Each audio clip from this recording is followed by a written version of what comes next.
last time that we recorded a clip was yesterday. Yep. So today is Thursday, the 16th or something like that.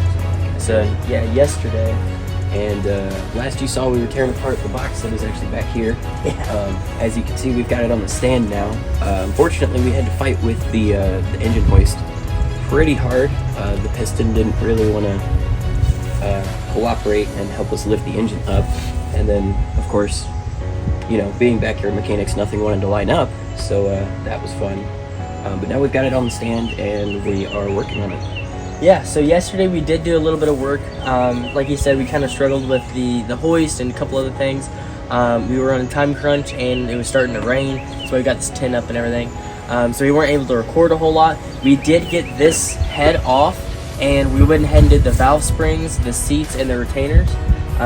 And we're gonna go ahead and do that on this side. So we'll record, show you guys how we're doing it on this head, and then we're gonna get, you know, the pulley off, the timing cover, get the cam out, do all that kind of fun stuff. So we're gonna go ahead and get started, get as much as we can done today as we can. We've got a little bit more time today than yesterday, so hopefully we'll be able to get a lot of progress. Like I said, my goal, it's a little far-fetched, but my goal is to have this done by like Sunday, Monday. Realistically, it's probably gonna be more like Thursday, Friday, but we're gonna see how fast we can get it done. Morgan's gonna be behind the camera helping us film, so we'll be able to get some more cool shots for you guys and actually record more so you guys can actually see what the heck we're doing, because this is pretty crazy. You know, we're pulling apart an LS3 out of a car in a parking lot. We've got a whole brand new crate motor sitting in the backyard. So yeah, we'll get some more stuff recorded, and we'll be able to show you guys some more stuff. So we're gonna go ahead and knock down this head, and we'll record that too for you guys. So okay, so we got Jake here. He's working on the valve cover. Oh, yeah. Just four of these little 8 mils. You pop those out. The bolt actually stays inside of the valve cover, so it makes losing things a lot harder, which sucks for us because we're good at that. So yeah, so we got all those knocked off, and yeah, you can see these bolts kind of the bolts, whatever you want to call them, just stick in there. So we got that off, looking good. There is our brand new valve train. As you can see, it's all greased up, ready to go. So what we're going to be replacing is the seats. We're going to be putting titanium seats with new valve springs and retainer, valve spring, and seat. I'll show you that here in just a second. Alrighty, so here is our valve springs. You've got the old ones from the other head, the valve spring compressor tool in here. There is our titanium retainers, our Texas speed valve springs, pretty nice, as well as our new seats. So all brand new stuff going in there. That'll be nice. The last motor is in the truck right now. The person before me did put new valve springs in the car when he did the cam, so that's nice to see. But you know, we have to as well. So at least now I know what I've got, and I know it's good stuff. So we got Jake here working on the head. He's loosening all these 15s. I think there's 8. There's 1, 2, 3, 4, 5. So there's 5 on this side, 5 in the inside here. You can see him down there, right there. And then there's a bunch of there's 5 more of these smaller ones. So he's gonna knock those all loose. We're gonna loosen all these rocker arms, and this rocker arm like panel thing right here. All of them come off together. Then we'll knock off the other 5 15s, and this head's ready to come off. Okay, so Jake got the rocker arms off. You just loosen these little 8 mils, and the whole they sit on this kind of like rack thing almost, just like that. So he's finishing up getting the inside head bolts out. You can kind of see them a little bit better now that you know, the rocker arms aren't in the way. We got these ones already loose, and these ones already loose. So once those come out, we're ready to knock his head off. All right, so the head is completely off. Well, not off, but all the bolts are, you know, ready to go. So we're gonna lift this bad boy up and set it over there, and then we'll get working on the valve springs. So I guess I'll grab this side. You grab that side. Oh, yeah. Ooh. Oh, that's fun. Stuck on the dowel. There we go. There we go. There we go. Let's go. Let's go. So yeah, we got our brand new head gasket that we won't be using, so that's cool. All right, so we've got our valve spring compressor tool from Bluegrass Performance. This tool worked really well on the other head. I actually, you know, it worked really well. So kind of show you how to use it real quick. You've got a couple different parts here. This the one with the stud, and then you've got your two plates here and here. You have this bottom plate. This one sits on top, and that's what bolts to the head. Flip that around like this, so it clears that little lip, and then this sits on top of it. And then you use the supplied bolts here and here. You lock this bad boy down, and you do not want to over tighten these. You just want to kind of hand tighten them, maybe hit it with a very, very small little ratchet, just to make it tight. You don't want to torque these very much at all because it will damage the head. So you just put these on, grab your plate here, the nut and the washer, and then just like this, sets on there, and it kind of locks in place where it needs to go. Drop your washer. Make sure this has grease on it. It came with a little cover that has grease all on it, so just kind of want to make sure. I got a lot of grease on it yesterday, so it goes nice and smooth. You don't want that, you know, you don't want those threads crunching as you're trying to compress those springs or anything like that. I believe these are 13 millimeter bolts or nuts, which are annoying because I don't have a 13 millimeter deep that will reach. So I got to sit here and use one of these. Just kind of tighten that a little bit, and it takes a long time, but it gets the job done and it gets it done right. So just want to tighten this down until the springs compress as far as, or not necessarily as far as they go, but until you can get your the two retainer pieces out. And you're gonna want a magnet and something safe to set these pieces on because they can easily get lost. All right, so I got my magnet here. As you can see, there is two pieces of metal. There's one down under the valve, and there's that one. So you just want to get your magnet, and it pulls out just like that. So there's one. Second one's kind of stuck actually. So let me try to pull the spring down a little bit more. Well, that's as far as it'll go. So let me pull these two off real quick. There you go. Just two little, they're like cone pieces. So one side kind of tapers down, but just kind of rotating it, getting it to move a little bit. Yep, there it goes. See, and if the engine was, or if the head was in the engine, that would be a bad day right there. But luckily, when it's not on the engine, so we can pull that out there. So you've got those four bad boys right there. You want to make sure you do not lose these. Like I said, they're small and easy to lose. So now that you've got the keepers off, you can watch out for the wind and slowly back out the nut, which will release the springs. Just like that.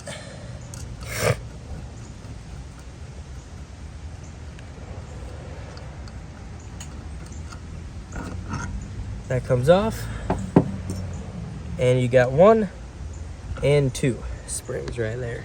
They've got the retainer up on the top there, just like the new ones do. A little bit better design on the new ones though. I can see it's a single spring as well. So we'll set these aside, and then now we got to get the keepers out. So gonna take our, ideally you'd want a set of pliers that are a little bit longer because these don't really reach in that well. You basically just want to grab the top of that keeper and get it to kind of rotate a little bit. You don't want to just pull really hard. You just want to kind of rotate it, get it to kind of slide a little bit. And once it does that, it should pop out really easily. So that one's out, just like that. And then we'll grab this second one. Just want to get a good bite on it and twist side to side. There we go. Just like that. There's the other one. Now we're gonna grab our new set. I'm gonna start with the seat. Now I'm not for sure, they feel pretty dry. Just to be safe, I'm gonna take my Royal Purple assembly lube.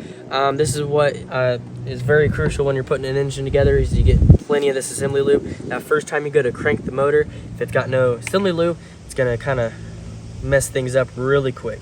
So I don't know for sure if you need any on this, but just to be safe, I'm just gonna put a light film all over it just to make sure it is protected if it needs it. So I'm gonna put it on the inside, around the sides, just kind of get a nice thin coat little layer of you know, assembly lube. We're gonna drop this on there. All you gotta do is just drop it, make sure it's kind of centered, and push. And then to kind of finish seating it all the way down, you can grab your new valve spring, set it on there, and then just kind of push to make sure that that bottom of the seat is all the way flush against the head, just like that. Grab our second one and repeat. Now we're gonna take our retainers. Got these Texas Speed titanium retainers, quite a bit beefier. You can already see new from the old there. You kind of see the difference. Just a little bit beefier, gonna be a little bit more reliable. We're not gonna be pushing too much power with this build, but you know, like I said, it's one of those things where if you're already down in the engine, might as well go ahead and, you know, take care of some things. So I got a little bit of assembly lube on that retainer. Drop that on there. Just want to make sure everything's got a nice little film. That way, for the first startup, everything's nice and slick and can get broken in nicely where, you know, everything needs to be. Grab our plate here, set it back down. With these large retainers, it's a little bit harder. You want to line the valve stem into the hole as even as you can, so you have space to get the retainers on, or the keepers, because this doesn't lock onto these ones because they're so much bigger.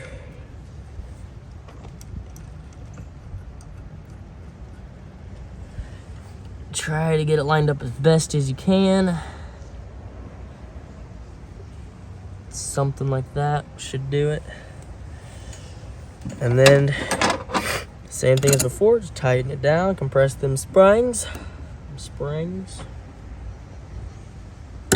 Whoa.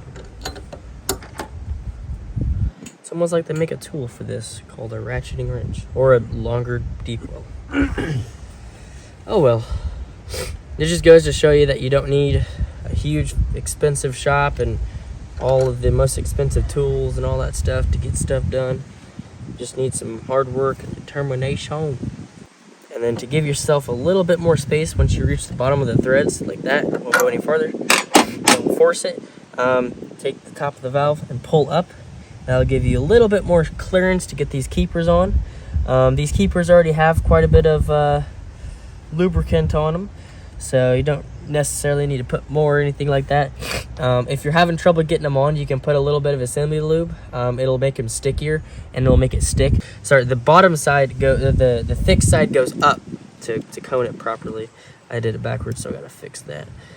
Does not hurt to double check your work, because everybody makes mistakes, and you can't really afford a mistake on an engine like this, so it doesn't hurt to double check, do it again, make sure it's right. There we go. And there we go. Ready to slowly release the spring. As we're releasing the spring, we need to make sure that the keepers are properly set.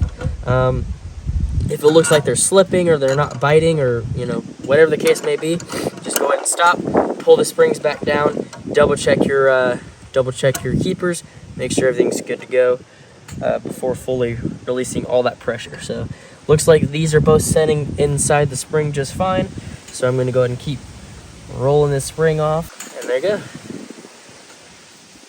Now I just take the tool off and rinse and repeat on the next 3 sets. So we'll go ahead and time lapse this. Now that you guys know how to do this, pretty simple. It's not too hard. It sounds harder than it is. It looks harder than it is. It's really not that hard. You do just need that tool, but with the tool, it's super easy. So yeah, like I said, we'll go ahead and time lapse the next 3 sets, and just keep on keeping on.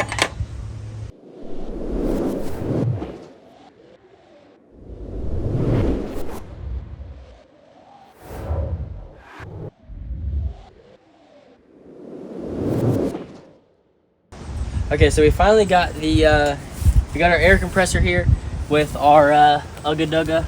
So hopefully we can knock the crank bolt loose without turning the motor over, so we can get the pulley off and all the rest of the stuff we've got to do.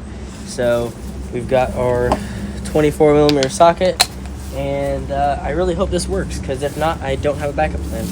So let's see.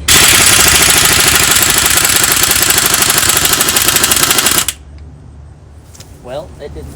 Okay, so you saw us majorly fail. The air compressor doesn't have enough juice in it to pop it loose. So I got another idea. We're gonna try to take the oil pan off and get some solid kind of wedge in between the crank, in between the crankshaft and the block, and hopefully that's enough to crack it loose. Other than that, I've got no idea what else to do. So we're gonna try that, see if that works. The oil pan's gonna come off anyways, because we've got to replace the oil pump and stuff like that anyway. So we're gonna work on getting that knocked off, and we'll see if that works.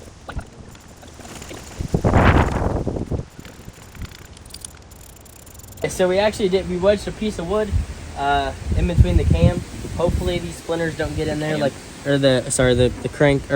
crankshaft. Hopefully these splinters don't get in there like they probably already are. We'll do a flush before you start it. But You might have to twist on that.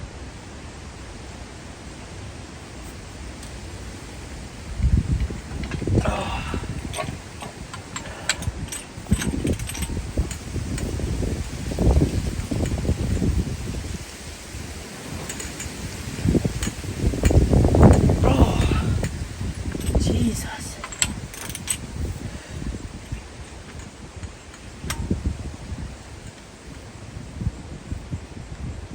Oh, man.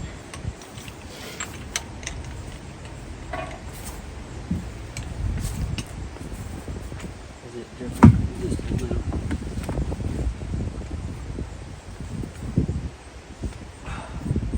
Can you like push down on it so it's not pulling up?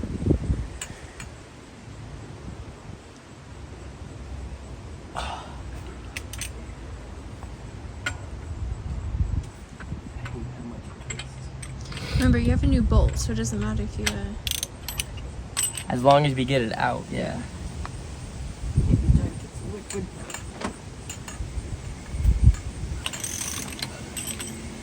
Let's go! Dude, holy crap. I didn't think that'd work. Oh You shit. might want to relieve the oh no. No. Wait, we're good. Okay, we're good. Dude. Oh yeah. It didn't get too much in there either. No. Oh, we're pulling chunks of wood out of the motor. That's never good. Well, you know. Okay, so you saw us get the bolt loose. We gotta go to the Camaro that's in the parking lot down the street. We gotta get the pulley puller. We're gonna pull this pulley off, and then we'll be making pretty good progress. We're a little bit behind on where I wanted to be today, so we need to kind of hurry up. So I'm gonna run down to the car real fast and get the pulley puller, and then we'll keep making as much progress as we can. So we'll be right back. All right, so we got our pulley puller. We're flipping the jaws on it real quick. It's pretty simple. It's just got 3 claws that kind of go around the center, and then the center of it goes up against your bolt, and as you unscrew it, it kind of pulls it out. Pulls it evenly. You don't want to be hitting this with a hammer or nothing.